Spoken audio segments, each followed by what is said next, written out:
back. WNST, Towson, Baltimore, and Baltimore Positive. I'm pulling the mask off my face and fogging my windows up here. We're in Los Angeles. We're on Radio Row. It is Super Bowl 56. Feels like old home week here. 28 years of doing this. Scott Farrell from Farrell on the bench. Bruce Murray, who I work with and was syndicated with back at the turn of the century at Sporting News Radio and One-on-One Sports. My former producer, Nick Pavlatos, over that way as well. And Rich Gannon is on the set with Bruce Murray. Rich Gannon playing a large part in Baltimore football lore from 20 years ago. I'll find the Super Bowl 35 program up on the roof. Luke, be honest. You're jelly. You wish you were here. Come on, dude. I mean, this is like the donut capital of the world. I could take you out for donuts. You've never been to LA, have you? No, I have not. I've been to San Francisco, but not LA. And when we went to San Francisco, what was that? The 2015 season, Well, I guess that was early. There's a whole litany of former employees of mine that would say I'm the worst guy in the world, and blah, blah, blah, blah, blah, blah. And they're like, Nestor didn't let Luke come to Los Angeles. You had to take Luke with him. So I want you to at least defend your own decision, because you had a flight.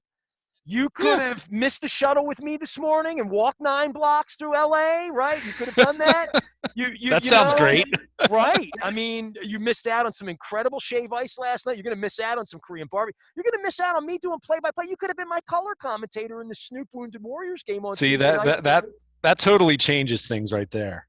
You know, not being able to do color commentary for Snoop, that would have been fun. Look, the opportunity. This is Los Angeles here, man. This is the city of angels, man. They make kings in this town.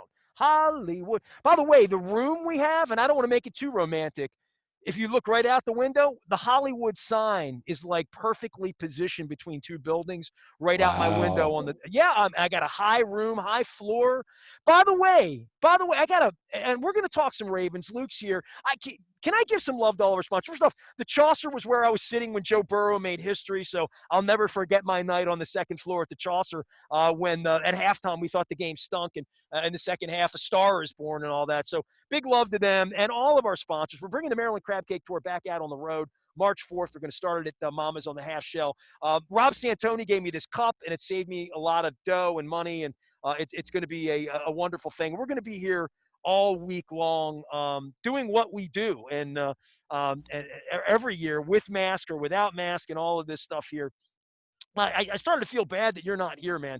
The Hollywood signs out one window. I swear to God, Luke, and the other window, the lights from Dodger Stadium are there from the ravine out to the northeast, because I looked at it, well, Dodger Stadium's, oh, there it is. But the lights aren't on, so you can't see it. But here's the real highlight. Are you ready for this? Because you're not here, I got a special call from a friend of mine up north in the state. Julio Bermejo has decided that he's going to fly in on Wednesday and roll margaritas. Last time he and I rolled margaritas over on a strip, Brad Pitt showed up at a Smithereens concert at the House of Blues over on Sunset. But that was last century, and I was single back then too. We wound up going to I wound up in a cab with the drummer from Blondie, Clem Burke. You can look this up, B-U-R-K-E, like the crab melt and like the onion rings. Clem Burke, the drummer from Blondie, winds up in the back of a cab with me and Julio going to Pink's hot dog stand to get hot dogs at 3 a.m. That's the last time Julio and I rolled through L.A. together. So Julio's coming down. Margaritas are going to be involved. The media party's apparently Friday night. We were going to go over to see Sammy Hagar in Las Vegas on Friday, but Julio's wimped out. But he hasn't showed up yet to be shamed properly. So you'll probably see Julio and I on the strip in Vegas Friday night about 2 a.m. on your timeline, drinking tequila with Sammy Hagar. Probably. That's all that's going to happen this week. That since you come. But you upgraded from me to Julio. I mean, come on. I'll be the first to say that's a major upgrade for you. So, Julio. Doesn't mean I don't miss you. I mean, that's okay. I'm not saying that you don't feel that way, but you upgraded. Julio, hey, Julio was the best part about being in San Francisco. He's only coming here because he got a cheap flight. I mean, that's the God's on the tree. All right, so you and I were talking about Bisciotti and Cass. You know, I mean, I'm out here. There's going to be a lot of conversations out here about Brian Flores and race and the quarterback matchup and the Rams and all of that. But back on the home front, and I will talk to some national people about this, but I don't think anybody's more cut out for this than us, is we're really wondering where's the franchise going and where's the owner and Sashi Brown and how did all this happen? I believe Dick Cass probably picked Sashi Brown, but just all of this has been just not front facing, and the Ravens are not a front facing organization. And since Ray Rice, the owner, has disappeared, doesn't take questions, doesn't release his statements. Now we have a change at the top of the top of the top. I completely respect everything that Dick Cass did. Dick Cass Dick Cass acted as ownership, right? So we're this is a major shift. And I laugh at the neophyte fans who are out on Twitter. This has nothing to do with football. This has everything to do with how the franchise is going to be over the next 10 years. They have work to do to, locally with the franchise, that work that was done by not having a team for 13 years, where I bought in for half of my life and paid the PSLs and did all that. Obviously, a lot of that's changed. And that's about direction that we talk about the Orioles being so rudderless because, and you could say what you will about Andy McPhail, who sort of sat in that chair a little bit to guide the franchise and be a steward at that point. Where it really turned from where they started to sell some tickets again and put some people together again. That sort of thing for the Ravens. We're at the end of an era, and from a leadership perspective. And I'm fascinated to see where this goes. This is what Steve does, right? Steve leads things, hires people, hires well. That Sashi Brown would be the leader of the Ravens for the next decade or two. I don't know that, but he certainly has been a guy who's changed jobs. Is this the final resting place for him to lead the organization the way Dick Cass did? Somebody came over earlier, didn't know who Dick was, right? They sort of read this.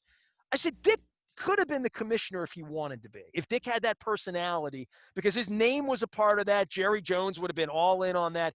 Dick didn't want that job, right? So Dick was always very, very low key. It's taken me a weekend to sort of process all that Dick has done with the franchise and David's death and after he left, and Billick and Dick was a big part of Brian leaving, right? I mean, I don't think there's any question about that. So Dick made a lot of moves. It was a big part of hiring John Harbaugh, right? So I wonder how that will be, because I don't remember the franchise. As much respect as I have for David and Art, it feels like a long time ago since Dick Cass wasn't running the Ravens. It was a long time ago. I mean, you're talking about coming up on close to 2 decades. And I think, I think it's interesting because you made a comment about fans and how it pertains to football. And look, most fans don't care about the team president when we're just talking about fans talking to fans about the games themselves. And Dick Cass wasn't the one drafting Lamar Jackson. Dick Cass isn't the one that is going to make the decision about exercising the 5th-year option for Marquise Brown, or he wasn't the one who signed Mark Andrews to the extension. But you need all of those ducks to be in order in terms of your organization for those things.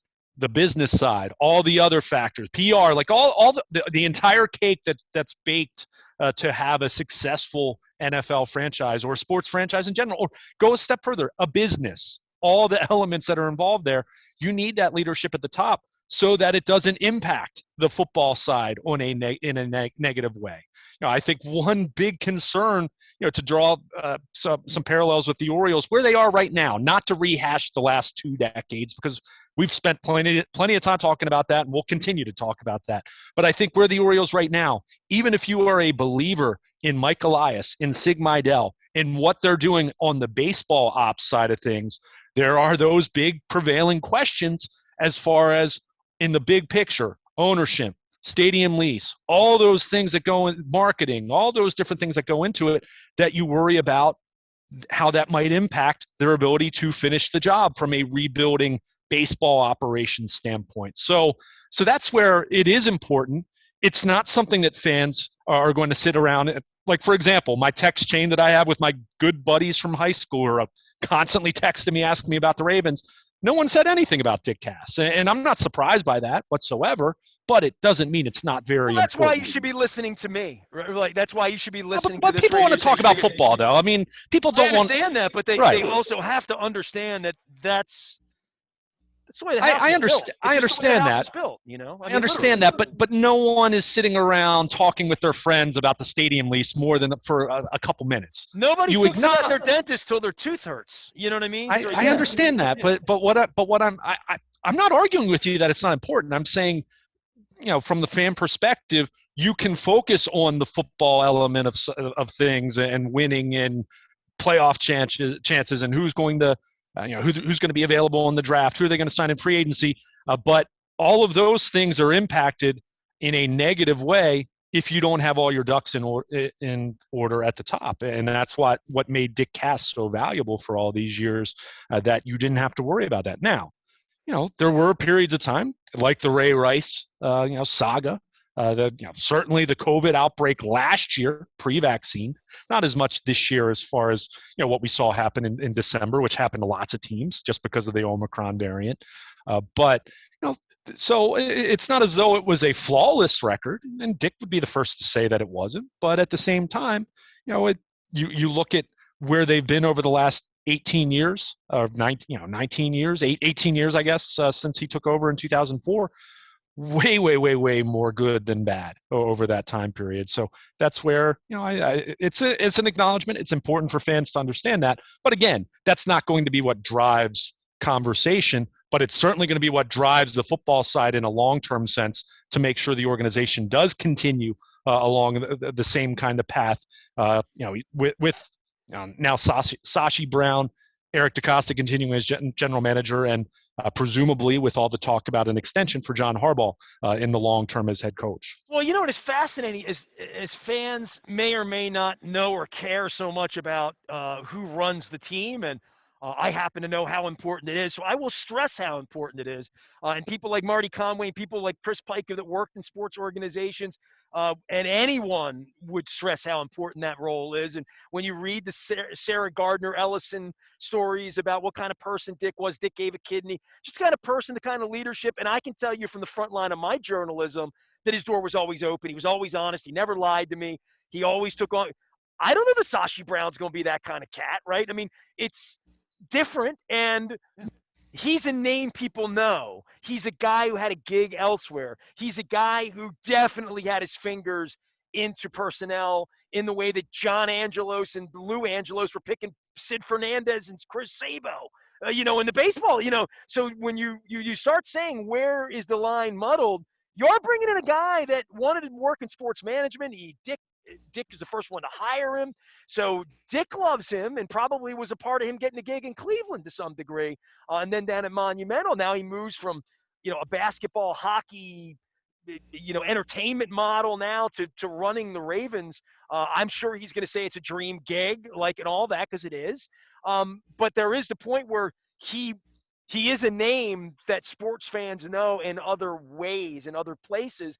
And the question will be, is he going to be, psst, psst, Eric, you need to be doing this? I mean, that's a legitimate thing, I think, for anybody to ask, because he has dabbled in that in a way where Dick Cass ran the legal proceedings for Jerry Jones in Dallas and trying to get Pepsi's name on this, or a Coke on the side of a Pepsi building or whatever, that Dick came at it differently.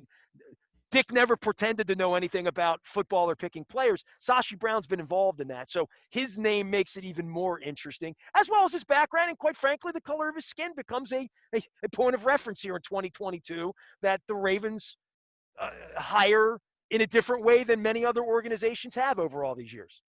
Yeah, and I think the key in what you said was he dabbled. This would be a different dynamic if he had done that for, let's say, a decade, where he was literally making player personnel decisions. In fact, I think one thing that was interesting over the weekend was that the Ravens did put out a correction to their original press release that kind of laid out talking about Brown's job description and how it would be exactly the same as Dick Cass's, but they kind of tweaked that a little bit and made clear that this is non-football stuff we're talking about here. This is very much talking about not picking players, not hiring and firing coaches. But I think what's interesting about this, because of what you said, but because of some of the, albeit limited experience that he had, but let's also call a spade a spade. It's not as though Steve Bisciotti hasn't been in on these discussions as owner for all these years and talking about players and being in the draft room and all those things. And Steve asked questions. I mean, there are times I've asked John Harbaugh on a Monday after a game about something, from a strategic standpoint, and he's even cited that Steve Bisciotti asked the same exact thing earlier that day. So it's not as though there's never that crossover. I think what needs to be clear, though, and that's where, with Bisciotti issuing his statement on Monday, talked about the fact that Sashi Brown, Eric DaCosta, and John Harbaugh will all answer directly to him. And that's where they've always had that collaborative model. But I think there is a very clear separation there that, look, this isn't a case where Sashi Brown becomes a football team president and Eric DaCosta suddenly answers to him. No, that's not the structure here that we're talking about. And I think that's where some of the initial fan reaction, and this is where I did chuckle a little bit, that people kind of look at it through that lens of, okay, I remember Sashi Brown as someone that the Browns fired and it didn't go well and all that. But there's much more to the job and much different job description that he's going to have here. And, even where, his previous stop with the Wizards, he wasn't, it's not as though he was general manager signing players. So, so it really talks about, speaks to the kind of range he has. Clearly someone who's very smart. I'm like you. I don't know how this is going to go. No one can predict that. In the same way that when Dick Cass replaced David Modell as team president, no one knew exactly how that was going to go.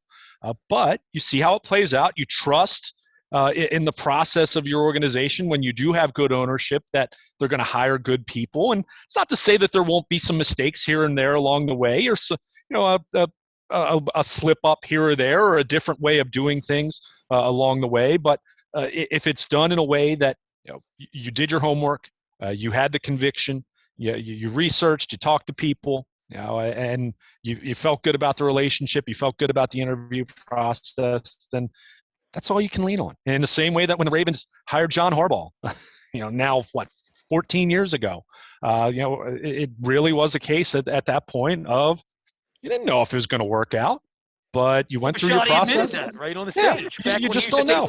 Yeah, it's fascinating. You'd say that they all report to him, and then he needs to report to the fans. And I'm not going to back off of that after. I don't disagree. Having the same feeling. And by the way, this is a little akin to when Angelos brought in McPhail and Buck. Buck picked the colors of the uniforms in Arizona. Buck was a front office executive, not a baseball only executive, during that Garagiola period.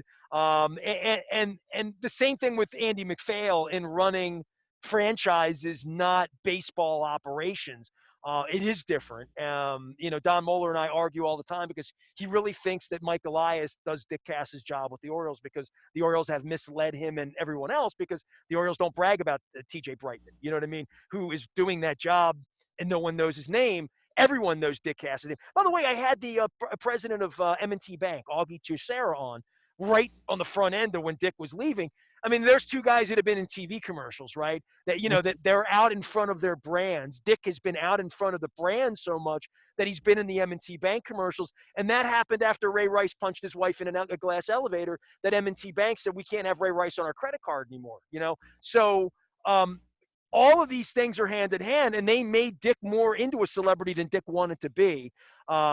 Luke is here. He is Baltimore Luke. He is he's back in the homestead, not wearing a mask. I didn't shave today, so I'm getting a little I'm going to shave because if you wear the mask, you get a little itchy. We're Radio Row. It is 28 years now of doing Super Bowl and Radio Row things. I've appeared on some Vancouver radio. I've gotten some free water in my Wise Cup. We're going to be having fun with friends and sponsors and shirts. And Leonard Raskin sent me out here with some investments so I can have good breath here under my mask. So I appreciate that.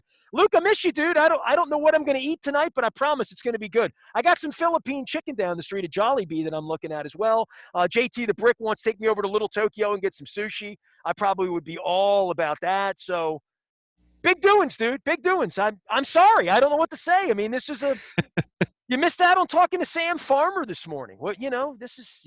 I'm gonna make you regret this. By the end of the week, you're gonna be pissed you didn't come. Well, I look forward to following the food pictures on Facebook and following all your adventures, and we'll catch up. We'll keep Luke, it's talking. California. There are girls here. I mean, like literally, things are happening I've here. heard. I've heard. I wish they all could be. Luke is there. I am here. We will be together sometimes. I'm going to have guests on the set. We're in California, I should say. In Los Angeles, we're going to be doing all things Inglewood, always up to no good on Sunday as Super Bowl 56 is here. Joe Burrow is there. Matt Stafford's there. I'm here. We are WNST, AM 1570 Towson, Baltimore, and we never stop talking Baltimore. I want to say positive, but the logo's missing.